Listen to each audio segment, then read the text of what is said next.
गाड़ी पर चढ़ते ही आह्वान ने टीना से झिझकते हुए बोला कि आपके पास बहुत सारी गाड़ियां होगी तो फिर क्यों आप मेरे गाड़ी पर आ गई?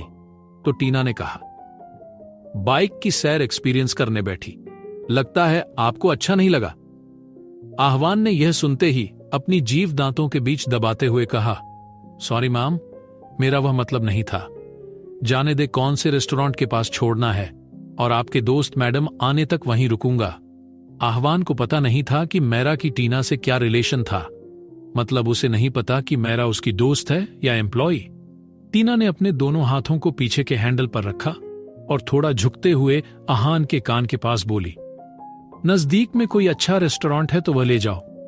आह्वान ने थोड़ा सोचा और कहा, मैम, मुझे तो पता नहीं, बस स्ट्रीट फूड स्टॉल्स ही पता है, लेकिन आपके लिए वह बहुत ही छोटा सा जगह हो जाएगा, इसीलिए आप कोई 5 स्टार या 7 स्टार होटल बताए, मैं आपको वह ले चलता हूं। टीना ने बिना देरी किए कहा, इलीट होटल। आह्वान ने बाइक इतनी तेजी से चलाया कि वह लोग सिर्फ आधे घंटे में होटल पहुंच गए। इलाइट होटल इस शहर का सबसे बड़ा होटल था। इसमें नाइट बार, डिस्को और रेस्टोरेंट भी हैं। आह्वान ने टीना के हाथ से हेलमेट लिया और खुद का हेलमेट भी उतार बाइक पर रखा और अपना हुलिया ठीक करने लगा। टीना अब अंदर की तरफ जा रही थी तो आह्वान भी उसके पीछे चला गया। अंदर आते ही टीना कॉर्नर की टेबल पर बैठ गई और वेटर को ढूंढ रही थी। वहीं आह्वान अंदर आते ही चारों तरफ अपना मुंह खोले देखता ही रहा। आह्वान का पहली बार था लड़कियों को ऐसे दारू पिए नाचता हुआ देखना। उसे पता था कि लड़कियां ड्रिंक करती हैं, लेकिन ऐसे देखना पहली बार था।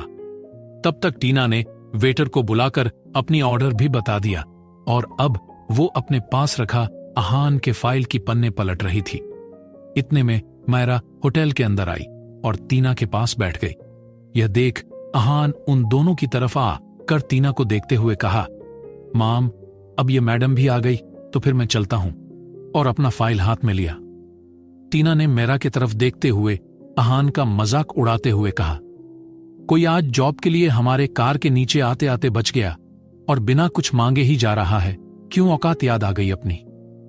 ये सुन आह्वान अपनी जगह पर जम जाया और पीछे पलटकर गुस्से में अपनी हाथ बींच ली, लेकिन शांत आवाज में टीना से कहा, मैम, मुझे पता है कि जॉब इंटरव्यूज खत्म हो गए हैं, लेकिन मैं बेकार में कोशिश करने लगा। आपको लिफ्ट देने का मौका मिला, मैं उसी में खुश हूं। गुड नाइट मैम कह वहां से जाने लगा। टीना आह्वान की बात सुनकर अपने सोफे में पीछे की तरफ सिर टिकाते हुए रूखे अंदाज में बोली, हमें घर कौन ड्रॉप करेगा, वो भी बता दीजिए। आह्वान को तब याद आया कि टीना तो उसके बाइक से यहां आई है और एक जेंटलमैन का फर्ज होता है कि लड़कियों को सेफली उनके घर ड्रॉप कर दे।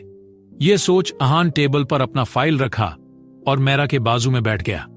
अब तक टीना ने अपनी आंखें बंद कर ली थीं।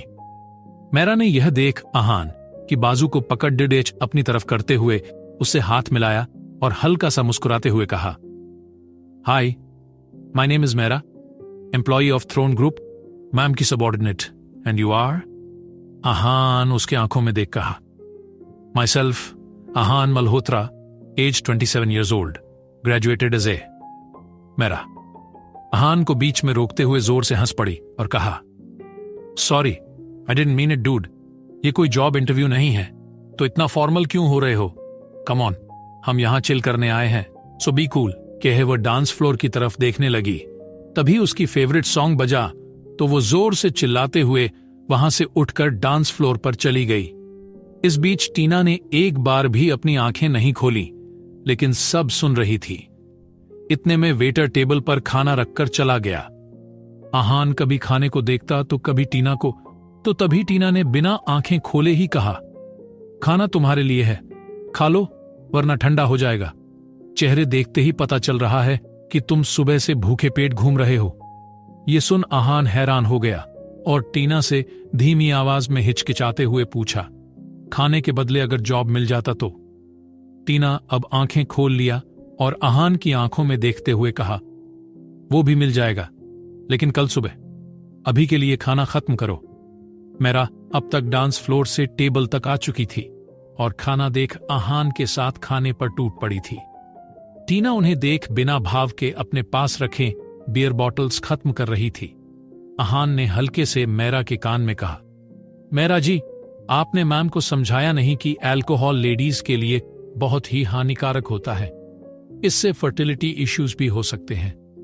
यह सुन मायरा ने अहान को अजीब नजरों से घूरा और अपने हाथ में निवाला लेते हुए हल्के से बोली, वह हमारी सुपीरियर ओवर ग्रुप की सीईओ, हम कैसे बोल सकते हैं?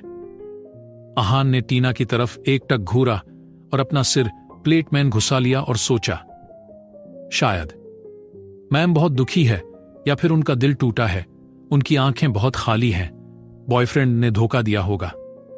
थोड़ी देर बाद सबका हो चुका था और बिल पेमेंट टीना ने अपनी कार्ड से कर दिया।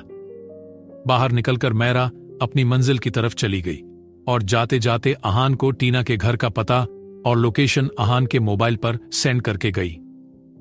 अहान ने टीना को बाइक पर मैरा के मदद से बिठा लिया और उसके कोट को उतार कर बाजुओं से टीना को अपने से बांध लिया और टीना के घर की तरफ निकल गया। क्या टीना अहान को जॉब का झांसा दे रही है या अहान को पता चलेगा कोई सच? सुनते रहिए।